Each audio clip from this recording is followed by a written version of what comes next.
Hey guys, this is Tanishka and I hope you're good. So today we are going to start with another video, and I'm going to tell you about how I scored good marks in accounts, which is 96 as per my question. Of course, it's 96, and coming from 50, 52 and 50 43. So in my class, in my half yearly I got 52, in my pre-board 1 I got 50, and in my pre-board 2 I got 43. So my slope is literally going down. From here I went to up like this. So if you want this to happen with you, no, of course not like this, I want your slope to be like this. So if you want to know like how I did this, so today I'm going to tell you about all the things which I applied to myself, and I literally have jotted down the points so that I don't forget any of the points. So let's just start the video from here. So the first thing which I did was just to test myself and to know actually where I'm standing. What happens is that whenever we just make a goal, we forgot the first thing is that to know that at what point you're standing, whether you're in the middle of the road, whether you're at the end of the road, or whether you're in the beginning of the road. So first know that at what position you are, like what are the topics which you're familiar of, and what are the topics which you encounter and you face the most difficult questions.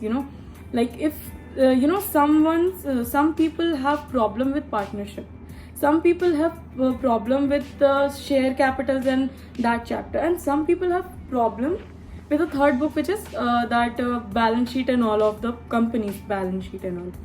So just encounter this, and it applies with the chapter 2. So just first know these things and know what are the questions which you're good at and what are the questions which you're bad at. So then only you're gonna know that what are your weaknesses and what are the strengths. So what happens is that because of which you are able to encounter the problems which you're facing and the difficulties and your weaknesses. And yes, this is the first advice which I can give to the audience. The next is ask your teachers and seek help from your teachers. Like many of us are just uncomfortable asking questions to our teachers, and we are not able to ask doubts to them. Like I was also one who never asked doubts to the teacher, and who were never convinced with I was literally very nervous whenever I asked questions to the teacher. But my teacher was one of the best teacher I've ever had. I really give one of my teacher was the best teacher. Whenever I had any sort of doubt, even it's a very a very small doubt, he always encountered that and always had helped me to solve that doubt. He never ever said that this is such a silly question. He always has helped me. So please guys, just seek advice, seek help from your teachers. They are the biggest person who will ever wish that you get good marks. So just ask doubts to your teacher. Just don't hesitate. Maybe you hesitate in the middle of the class to ask the doubt. It's okay, just don't ask that time. Just go to them personally, ask them, sir, I didn't understood this question or this point, please can you just explain me this will really help you. I have always sometimes I would ask in front of the class. Initially I was very nervous asking doubts to him in front of the class. But what he used to do with us, whenever we asked doubt, he used to make us stand in the middle of class, and he used to cross question us. What did you understood about this? Did you understood this? Yes, no, yes, no. And then he used to explain us. If we didn't understood a whole question, he used to explain us from the start. So just these are the steps you can take. Just ask doubts to your teachers. Don't hesitate, because nothing will happen if you will hesitate. Just the thing will happen that you won't be able to get your doubt clear, and maybe you would mess it in your exam. So just ask doubts.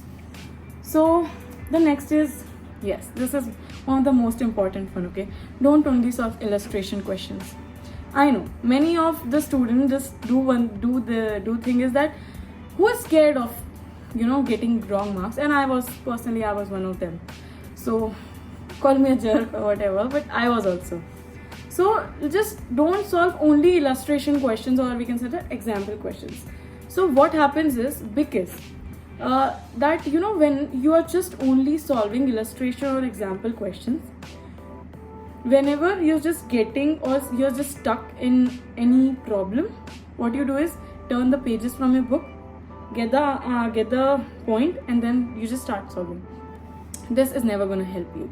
Like when you're just solving one unsolved question, and when really you're just getting stuck into a question, and when you're just trying to solve that, when you're just trying to see that what are the things you are lagging and what are the things you can do in a question, then only you are able to solve. Because when we only solve illustration questions, what happens is we are not using our brain. We are just trying to solve. Once we are stuck, we just turn the pages and we know that what are the things which we did wrong, and then we just start solving. This won't going to help you because you're not familiar with tackling the questions or fighting with the questions, and fighting with the questions is also important.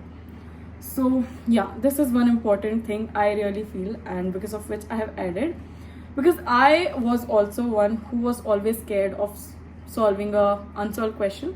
So because of that, in my class 11th, I used to solve illustration questions only, so that if I'm stuck, I'm going to turn the pages and then I'm going to solve. But in class 12th, I was like, no, you're just cheating to yourself. Let's just try it. Nothing will happen. What will happen? You will not able to solve the question. That's all you can. That's only will happen. So just do this. The next is that give your half yearly, pre-boards, and every test in your class seriously, and don't cheat in it. Like many of my classmates were just cheating in the class, and they were just asking each and every person or their neighbors out there that, hey, what's the question, what's the answer of this, what's the answer of this. It's not going to help you guys, like seriously, because that in boards you are not able to cheat your exam. Of course,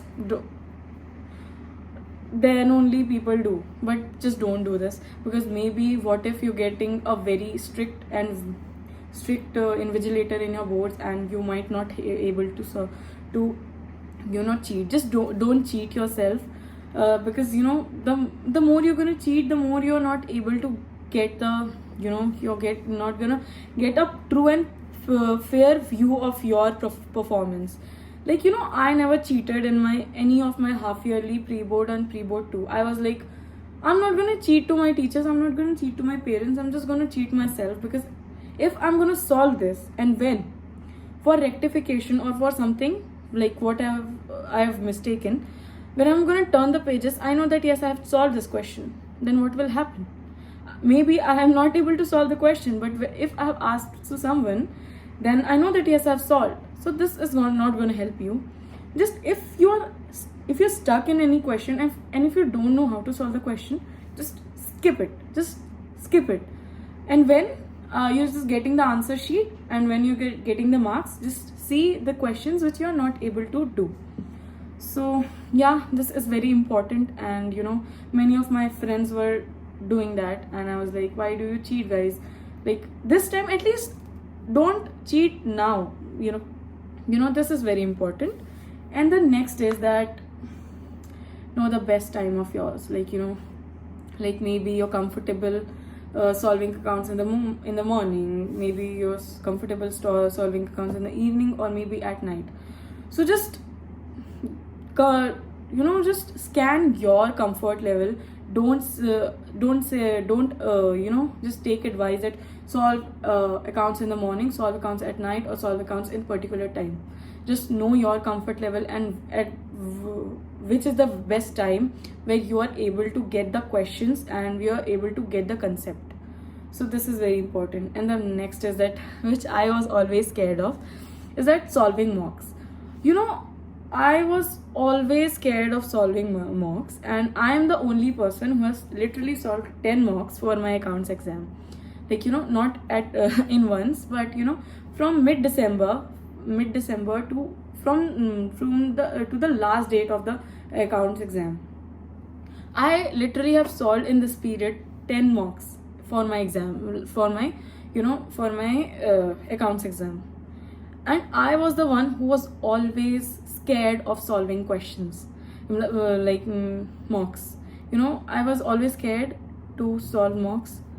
What if I'm not getting good marks? And I have also not got good marks. I would score 50, yeah, but of course I can say that my graph went up. Earlier I scored 50, 40, 50, 56, 57, 58, then it went to 60, 65, and at the last it also went to 68. So just solve the mocks. That will help you a lot, believe me or not, but it will help a lot. So mocks is something which will help you a lot. And then the next is that, okay, this is not an advice, but it's a personal opinion. Stay away from the people who will give you tension and who will just question your ability. What happens is that sometimes we listen to the people who are just lowering our confidence and questioning our ability, and which will force you to question yourself. Just be aware of the people, and don't be don't get degraded, or don't never don't get demotivated by these kinds of people. Just don't. It's very easy. That always keep one thing in mind, that you can do it and you will do it. And these are the things which I had applied for my class 12th, and especially for accounts, and these could be applied in any other exams also, like eco BST, though I haven't got good marks in eco BST as per my expectation level, though it's good. But if I'll just say that, yeah, how much you've scored, are you satisfied? No, I'm not satisfied with eco and BST. But if I'm satisfied with accounts, because of that I'm making the video, that how I have got good marks in accounts. So just these are the steps which I have just applied, and I hope this will help you. And I really want to say one thing, that maybe this will help you and maybe this will not help you. I will ask you, just take it as an advice. Just don't force yourself to fit into this. Many a times what we do is that we try to fit in the advice, or we try to fit in the the steps which a person has applied. Just get a lesson from the person, just shape and reform it as your way, and just do it like this. And these are the things which I really feel and had helped and may help you, and I wish. And thank you. That's it for today, and I hope you all are good. I hope that this would help you a lot, and with this I think I will sign off, and bye bye.